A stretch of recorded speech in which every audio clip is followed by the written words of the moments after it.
This has kind of been on my mind a little bit lately, and it's one of those things that leaders or managers or supervisors, when you sign up to take the role of either of those, you absolutely 100% sign up for tough conversations.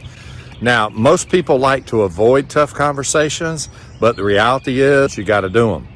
A simple rule about tough conversations is keep them simple, keep them direct, and keep them focused on what you're trying to accomplish. Don't beat around the bush. When you talk to somebody with a tough conversation, make it pretty clear. This is going to be a tough conversation. This is going to be a little uncomfortable. Tough conversations should only last 2 or 3 minutes. They shouldn't last for hours. And one of the reasons is we want them to last long is because we got relationships with people. And we feel like we got to have the person to like us. Or we feel like the person has to walk away from that feeling like that boss really likes me or that boss really cares for me. Caring does really matter. But the reality is if you care for them as much as you say you do, then you got to have a tough conversation with them when they're not performing. One of the things that I always like to do when I have a tough conversation with someone is I always like to say to them, first of all, I have high expectations of you, and I believe that you can perform at a really, really high level.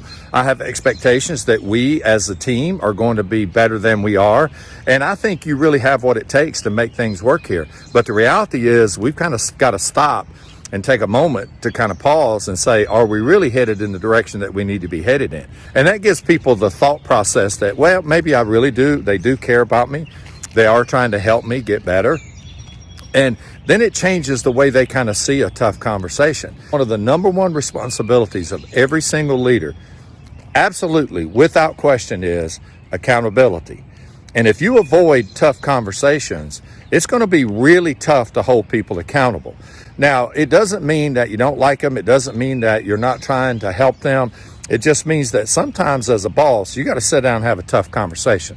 And so I hope those tips have helped you. And look, stop avoiding those tough conversations because they can really, really make a difference in you as a leader, supervisor, or manager, or where you're trying to take your organization. So remember, tough conversations are absolutely vital to getting you and your employee where they need to be.